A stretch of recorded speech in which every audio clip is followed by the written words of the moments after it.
प्रदेश के विभिन्न जिलों में हुआ राष्ट्रीय लोक अदालत का आयोजन। महासमुंद और गरियाबंद में शिविर के माध्यम से लोगों को दी गई कानून तथा विकास योजनाओं की जानकारी। मुख्यमंत्री ने भेंट मुलाकात कार्यक्रम के तहत राजनांदगांव जिले के डोंगरगांव में स्थानीय लोगों से की चर्चा।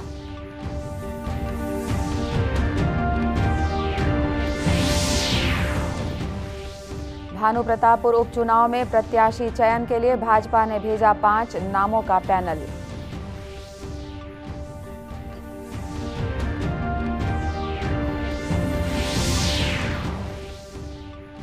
और रायपुर में आयोजित मैराथन दौड़ में गणमान्य लोगों और युवाओं सहित सभी वर्गों के लोगों ने दिखाया जोश।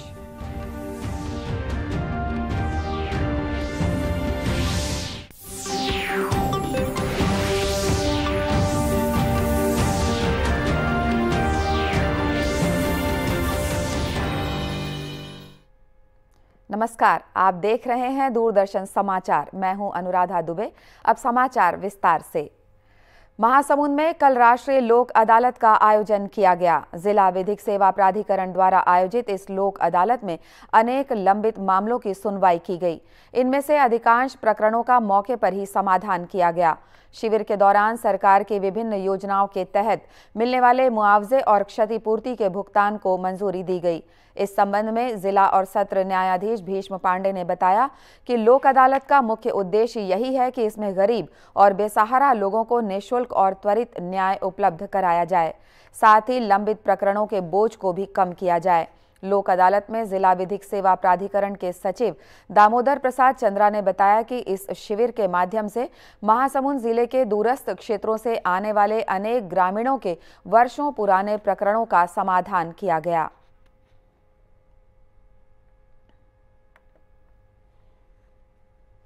की जानकारी प्रदान किया जा सके और इसके लिए मेगा कैंप का आयोजन किया जा रहा है पूरे जिले में। जगह जगह पर हाट बाजार, स्कूल, कॉलेज और जहां धान खरीदी हो रहा है वहां जाकर इसके बारे में विस्तृत जानकारी दिया जा रहा है, जिससे आम नागरिकों को कानून के बारे में, कानून की बारीकियों के बारे में जानकारी प्रदान किया जा सके।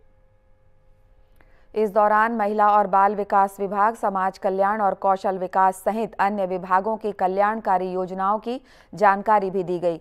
इसके अलावा विभागों के हितग्राहियों को आवश्यक सामग्री भी वितरित की गई। इसी कड़ी में गरियाबंद में भी राज्य विधिक सेवा प्राधिकरण के मार्गदर्शन में कानूनी जागरूकता के लिए शिविर का आयोजन किया गया। इस दौरान विभिन्न विभागों की कल्याणकारी योजनाओं के करीब 125 हितग्राहियों को लाभान्वित किया गया। इस संबंध में अतिरिक्त जिला और सत्र न्यायाधीश राजभान सिंह ने बताया कि शिविर के जरिए हितग्राहियों को विभिन्न योजनाओं के बारे में बताया गया, साथ ही उन्हें आवश्यक सामग्री भी वितरित की गई।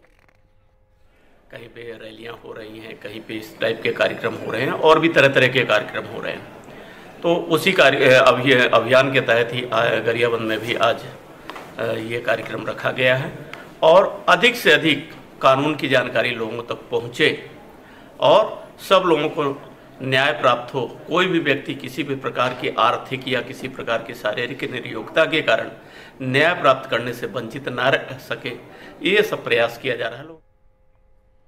शिविर में जिले के पुलिस अधीक्षक अमित कामले ने कहा कि आम लोगों को अपनी सुरक्षा के लिए कुछ बुनियादी कानूनों की जानकारी भी होनी चाहिए।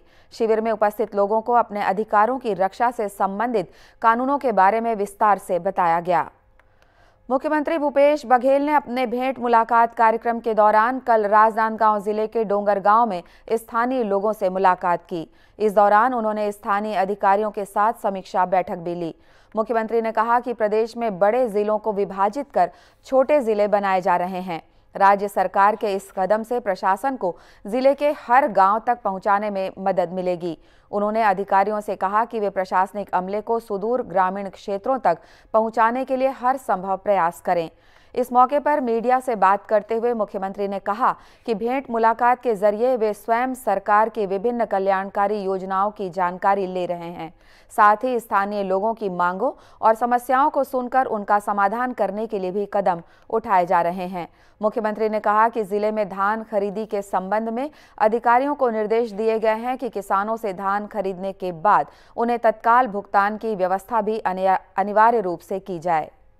चल रहा है। लगभग 40 से अधिक विधानसभा हम लोगों ने कंप्लीट कर लिया है और सभी जगह शासकीय योजनाओं के बारे में जानकारी ले रहे हैं और सभी लोग इसकी जानकारी भी दे रहे हैं। चाहे वो पीडीएस में राशन मिलने की बात हो, चाहे गोधन न्याय योजना हो, भूमि श्रमिक न्याय योजना हो, चाहे राजीव गांधी किसान न्याय योजना हो, चाहे वन अधिकार पट्टा की बात हो, ये सारे जानकारी लोग दे भी रहे हैं।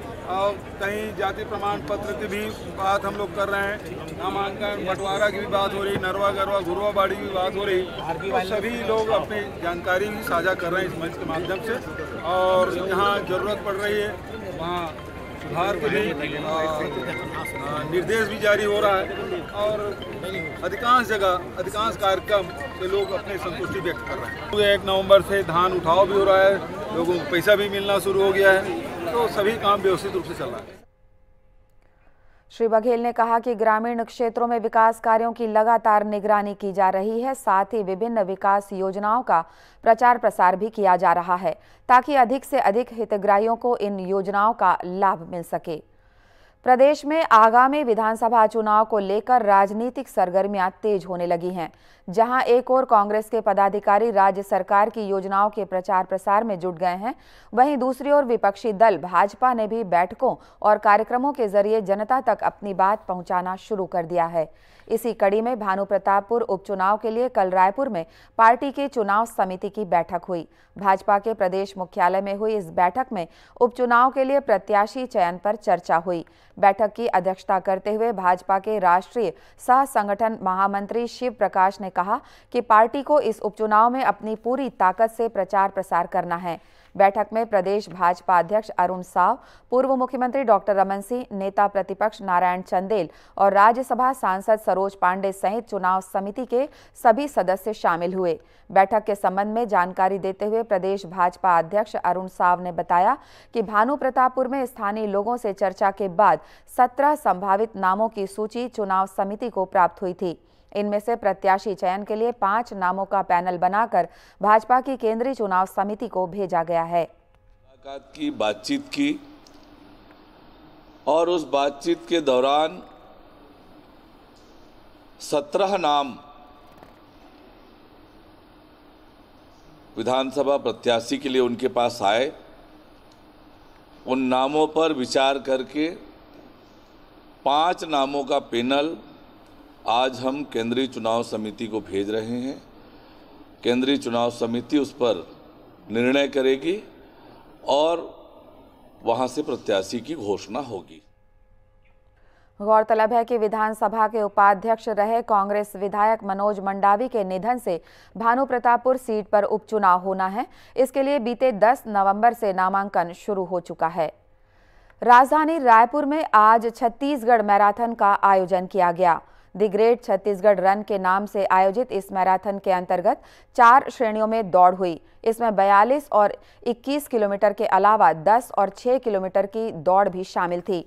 इस दौड़ में रायपुर के कलेक्टर डॉक्टर सर्वेश्वर भूरे के साथ ही प्रदेश के अनेक गणमान्य लोगों ने हिस्सा लिया। बेहतर स्वास्थ्य का संदेश देने के लिए आयोजित इस दौड़ के माध्यम से राजधानी रायपुर की प्रगतिशील पहचान को भी प्रमुखता से उजागर किया गया।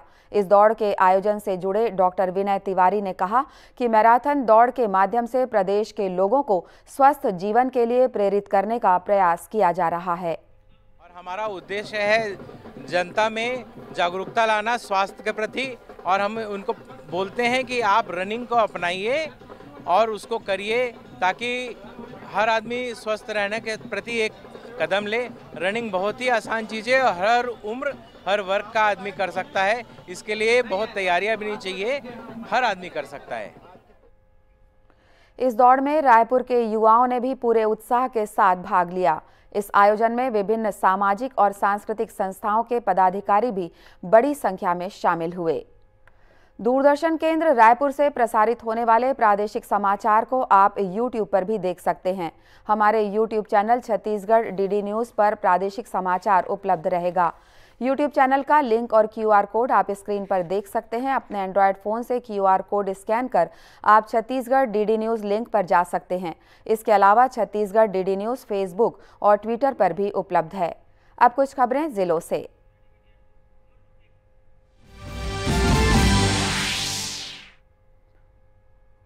कांकेर जिले में राष्ट्रीय लोक अदालत में वर्षों से लंबित पड़े हुए अनेक प्रकरणों का समाधान किया गया। जिला विधिक सेवा प्राधिकरण द्वारा आयोजित इस राष्ट्रीय लोक अदालत में जमीन संबंधी मामलों के अलावा कृषि, राजस्व और पारिवारिक विवाद के अनेक प्रकरणों का भी आपसी समझौते के जरिए निराकरण किया गया। इस लोक अदालत को सफल बताते हुए कांकेर के जिला और सत्र न्यायाधीश योगेश पारिख ने कहा कि इस आयोजन से जिले के ग्रामीण क्षेत्रों में रहने वाले सैकड़ों पक्षकारों को त्वरित न्याय दिलाने में मदद मिली है, साथ ही उनके समय और पैसों की बचत भी हुई है। देश भर में कल लोक सेवा प्रसारण दिवस मनाया गया। वर्ष 1947 में 12 नवंबर को राष्ट्रपिता महात्मा गांधी आकाशवाणी स्टूडियो आए थे। इसी दिन की याद में हर वर्ष 12 नवंबर को लोक सेवा प्रसारण दिवस मनाया जाता है। इसी कड़ी में आकाशवाणी बिलासपुर द्वारा कल सक्ती जिले के केकरा भाट गांव में एक जागरूकता कार्यक्रम का आयोजन किया गया। इसमें केंद्र सरकार की विभिन्न कल्याणकारी योजनाओं की जानकारी दी गई। कार्यक्रम में विशेष रूप से प्रधानमंत्री उज्ज्वला योजना, प्रधानमंत्री आवास योजना और कृषक कल्याण योजना सहित अन्य योजनाओं के बारे में विस्तार से बताया गया। भिलाई इस्पात संयंत्र के प्रभारी निदेशक अनिर्बन दासगुप्ता ने कहा है कि संयंत्र का आधुनिकीकरण रावघाट परियोजना पर निर्भर करता है। दूरदर्शन समाचार के साथ बातचीत में श्री दासगुप्ता ने बताया कि रावघाट परियोजना से मिलने वाले लौह अयस्क के जरिए भविष्य में बीएसपी की उत्पादन क्षमता 12 मिलियन टन तक बढ़ाई जा सकती है। उन्होंने कहा कि फिलहाल संयंत्र में कोयले का कोई संकट नहीं है। रेलवे द्वारा यहां पर्याप्त मात्रा में कोयला उपलब्ध कराया जा रहा है। अंत में मुख्य समाचार एक बार फिर। प्रदेश के विभिन्न जिलों में हुआ राष्ट्रीय लोक अदालत का आयोजन। महासमुंद और गरियाबंद में शिविर के माध्यम से लोगों को दी गई कानून तथा विकास योजनाओं की जानकारी। मुख्यमंत्री ने भेंट मुलाकात कार्यक्रम के तहत राजनांदगांव जिले के डोंगरगांव में स्थानीय लोगों से की चर्चा।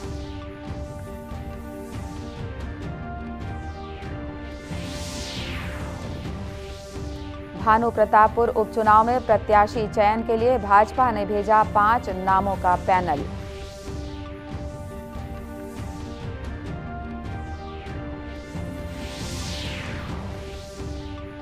और रायपुर में आयोजित मैराथन दौड़ में गणमान्य लोगों और युवाओं सहित सभी वर्गों के लोगों ने दिखाया जोश।